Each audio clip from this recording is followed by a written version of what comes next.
A wise man once said, "No roadmap survives contact with reality, but some have a fighting chance while others fade away." What's the reason? Stay tuned for more. What's up, product people? I'm John. I've launched products for Fortune 500 companies and startups alike as an entrepreneur, consultant, and product leader. And my goal is to share with you what I've learned. I definitely appreciate your support of our channel, and it would be awesome if you'd hit like and subscribe. Today, we are covering a topic critical to roadmap success: how to manage one in real life, not just one on paper in the ideal situation. Are you ready to get your product on? Fires sparked left and right, yet there were no firefighters in sight, and I had no tools to fight the fire. It seemed every hour a new fire materialized from an unknown direction with no warning. I was on a path, a journey to a new and wonderful destination. But with the world burning down around me, it seemed I wouldn't get there. Thankfully, this is a metaphor. Fortunately, I've never lived through a fire of this magnitude in real life, although I have lived through a minor one when I was a kid. Yet, this is often what the life of a product manager feels like. Product managers, they're often part of a fire brigade fighting an indefinite set of fires spawning randomly without notice from every direction. Fire started by the most sophisticated arsonists, stakeholders. This while working to stay the course on the strategy and the commitments on the roadmap. Just like a forest never cleaned, filled with leaves, debris, and branches catches fire quickly, the process of managing a roadmap left to rot, it suffers the same fate. How? How does the rotting start? And why does it turn your roadmap into a burning forest? Most self-proclaimed product gurus tell you things that you already know. Keep it up to date. Anchor it in the vision. Don't overpromise. All important, but not things that help you when constantly fighting fires while feeling pressure to evolve your roadmap at the speed of light. The struggle is real. Thankfully, we aren't going to talk about what you already know. Instead, we're going to talk about what I've learned about applying best practices and managing roadmaps in the real world. Techniques that allow you to adapt to the environment, clear rot, avoid fires, and pivot when needed while applying the right maintenance to your roadmap. Recipes, or in our case, best practices, they're created in a lab. Best practices are like recipes for a 5-star dish. They're based on the ideal ingredients, kitchen, staff, and trained chef. Outside the lab, where the recipe is developed, these conditions, they rarely exist. To cook the recipe at your restaurant, you have to adapt it to the real world. The same is true for roadmaps. Best practices for managing product roadmaps are the recipe for the 5-star dish. They're created in a lab while you are in the real world, and only you know your kitchen, your line cooks, and your local conditions. Best practices, they need to be localized. Let's apply our metaphor of the recipe, cook, and the dish. The roadmap recipe, the best practices and guidelines for roadmap creation, they're time-tested methods for preparing a delicious dish, the roadmap, in a lab.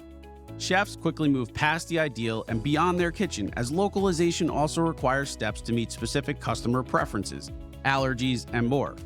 This is why McDonald's is often different in each country. The core of the McDonald's experience is there, but the food and menu must meet local preferences. The same holds true for your roadmap. The best practices and guidelines must fit the internal and external environment. Your product, team, resources, constraints, market, customers, competition, and many other dimensions might vary. In real time, past adaptation, and only once the cook starts cooking, the chef continues to adapt. For example, equipment might be dirty, malfunctioning, or missing. In the same way, post-roadmap creation, products might face budget cuts, shifting deadlines, new competitors, shifting customer demands, or any number of challenges. The most important takeaway? Like a recipe cooked in a local restaurant for a local customer, your roadmap must reflect localization of best practices to the environment and real-time adaptation to feedback. Never strictly follow the recipe to create your roadmap, and never let it sit and rot. So what happens once roadmaps or dishes are shared? Once created, an accepted best practice for roadmaps is to have a public version to set customer expectations and get feedback. But even this varies company to company. Let's look at a few examples for reference. Spark. Spark is a business lending solution that emphasizes clarity in its product roadmap. They maintain an under consideration section on their public product roadmap, allowing users to vote on suggested features. ZI. A maritime safety company, ZI offers its public roadmap in multiple languages, using creative emojis to highlight important updates. Its approach caters to a diverse user base and makes the roadmap more accessible and engaging. Buffer. Known for its social media toolkit services, Buffer demonstrates its commitment to transparency with a public roadmap that allows users to view ongoing conversations around each feature. New Relic, a cloud-based software for tech service performance monitoring. New Relic elevates their public product roadmap by hosting live events where they present updates. And last but not least, Shopify. Shopify's API solution offers a creative approach to presenting its product roadmap in an article-like format, ensuring that readers understand each change's context and rationale. 5 companies, 5 ways of managing their public roadmap while following a best practice, seeking customer feedback. Localization at its finest. So now let's look at applying my favorite best practice. I couldn't pass up the opportunity to share how I apply one of my favorite roadmap best practices: delete, delete, delete. In summary, delete, delete, delete. Be ruthless, clear out the old. If it's never going to happen or has an unclear value, archive it. Dead features are often left, unfortunately. Doing this is the same as letting a vine grow on your wall and never pruning it. It will have dead spots. It will overtake the wall. It will grow in unproductive directions. I feel better just saying it. Let's go back to my favorite hypothetical multi-location donut empire. If you're a frequent listener, you'll be familiar. If not, here's the scenario. You've been asked to grow revenue by $100 million. That's a lot of donuts. And this $100 million, it's got to come from Gen Z. So you've got to convince a healthy generation who avoids donuts to part with their limited funds in exchange for a donut, a trade I'd happily make. Your plan is to pair those donuts with digital representations of the donut in the form of a unique NFT. To accomplish this, you've created an amazing product roadmap to kick off development of the NFT, the marketplace to trade them, the store capabilities required, and the infrastructure. However, when the roadmap meets reality, fires abound, and the roadmap gets cluttered, drifts, and starts rotting.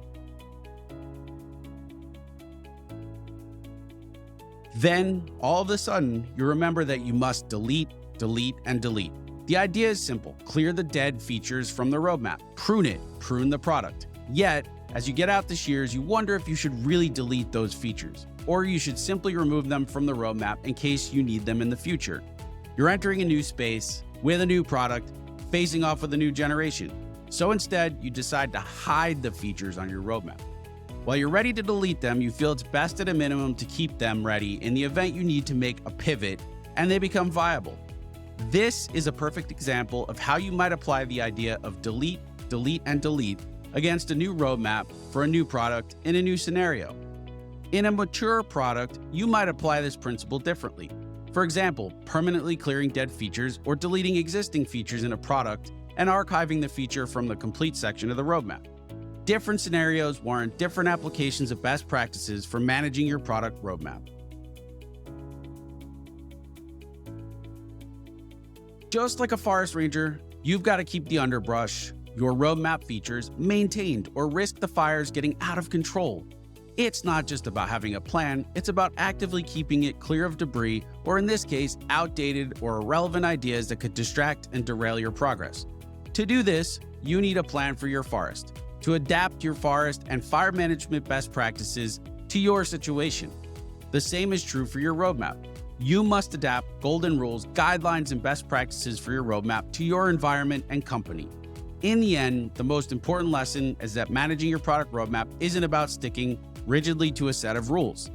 It's about using those best practices as a starting point and then adapting them as you learn more about the needs of your product, team, and customers.